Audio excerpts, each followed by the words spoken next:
Lima nos recebeu com mercados coloridos, sabores surpreendentes e uma experiência inesquecível. O melhor restaurante do mundo. Agora era hora de voltar a Santiago, mas não deixávamos Lima para trás apenas. Também se encerrava uma etapa do antigo aeroporto Jorge Chaves. Pela janela, a cidade ficava para trás, e o que havíamos vivido começava a se transformar em lembrança. Se você gosta de viagens com conforto, estilo e experiências reais, inscreva-se gratuitamente no Beyond Travel Tips. Naquele momento, para nós, era apenas o final natural de uma viagem. Mas, visto em perspectiva, este voo tinha um significado especial. Estávamos partindo de um aeroporto que, muito em breve, passaria a fazer parte da memória recente de Lima. Vínhamos de viver uma experiência gastronômica intensa. Lima nos havia recebido com mercados, sabores, restaurantes memoráveis e uma visita ao melhor restaurante do mundo. Não foi uma viagem qualquer. Foi uma daquelas rotas em que a cidade também se compreende à mesa, por seus aromas, por seus contrastes e por essa capacidade peruana de transformar a cozinha em identidade. Toda viagem tem um momento em que começa a se encerrar.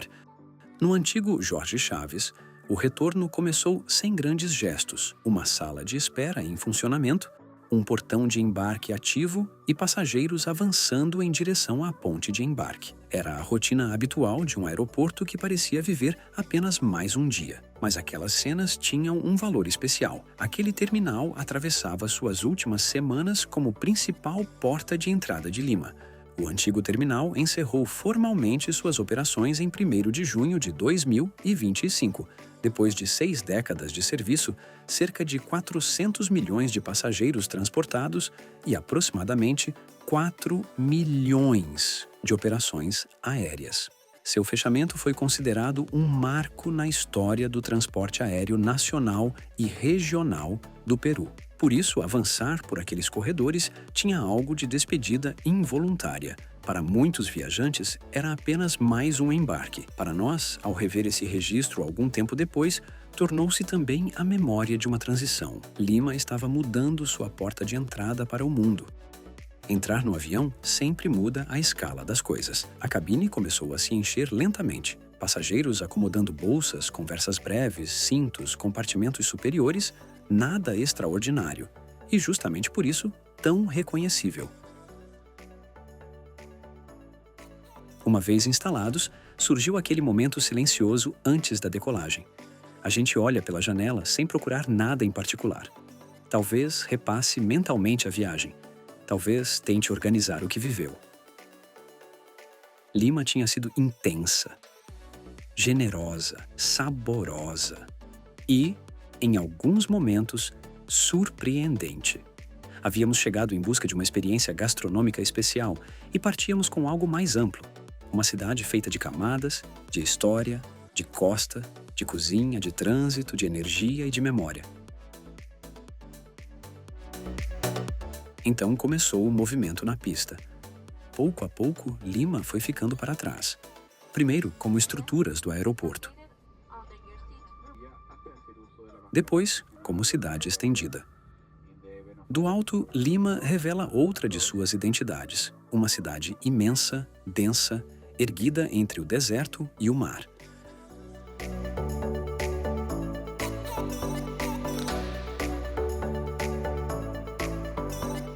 Os penhascos parecem sustentá-la diante do oceano, enquanto o Pacífico desenha uma fronteira poderosa, constante, quase inevitável. Mais tarde, Lima se transformou em uma linha de costa diante do Pacífico. Havíamos percorrido a cidade por seus sabores. Agora nos despedíamos dela de cima. E essa despedida tinha algo especial. Porque depois de uma rota gastronômica tão intensa, o retorno não era apenas geográfico, era também emocional. Voltávamos a Santiago, sim, enquanto o voo entrava naquele ritmo tranquilo de todo o regresso. Como sempre, em Beyond Travel Tips, também observamos os detalhes concretos da experiência. O conforto do assento, o espaço disponível e o serviço durante o voo.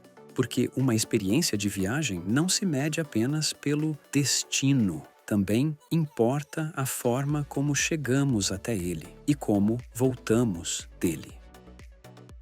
O serviço de bordo surgiu como uma pausa prática dentro do trajeto. Tudo chegou apresentado em embalagens com mensagem de sustentabilidade. O conteúdo: um sanduíche de presunto e queijo e fruta cortada, acompanhados de café ou chá, ou ainda suco de fruta em embalagem individual ou refrigerante. O sanduíche era apenas aceitável e a fruta sem doçura, mas claro, depois de Lima, qualquer bandeja de avião tinha uma missão francamente difícil. Mais adiante, a paisagem começou a mudar. A Cordilheira dos Andes apareceu sob uma luz suave, quase alaranjada. Pela janela, as montanhas se estendiam como uma fronteira imensa, árida e imutável. O Chile começava a reaparecer visto de cima. A luz alaranjada inundava a cabine. Seu tom acobreado evocava o mineral que, durante décadas, marcou uma parte importante da identidade produtiva do Chile. Um dado para quem chega de fora, um lembrete para quem regressa. Sob a claridade da lua, Santiago começou a surgir como um conjunto de luzes na escuridão. Segundos depois, a cidade já se desenhava como uma constelação urbana. O avião desceu suavemente, aproximando-se da pista do Aeroporto Internacional de Santiago. Tocou o solo e iniciou o taxiamento até o terminal. Então, o retorno deixou de ser uma ideia e voltou a ser concreto. Pista, plataformas, portões de embarque, passageiros se levantando, bagagem de mão e aquele movimento ordenado que marca o fim de um voo. Daquela chegada em diante, Lima ficava para trás como uma memória recente. Santiago voltava a se sentir como território conhecido. E então, a gente entende que algumas viagens não terminam exatamente quando o avião pousa. Terminam um pouco depois, quando as imagens começam a se organizar, quando os sabores voltam à memória e quando uma cidade deixa de ser itinerário para se transformar em experiência de vida. Se você gosta deste tipo de conteúdo, inscreva-se gratuitamente no canal e ative o sininho para continuarmos viajando juntos rumo a novos destinos. Se este vídeo trouxe valor para você, nos ajuda muito deixando um gostei e compartilhando com quem está pensando em viver uma experiência como esta. Vamos continuar descobrindo o mundo com critério, emoção e olhar viajante.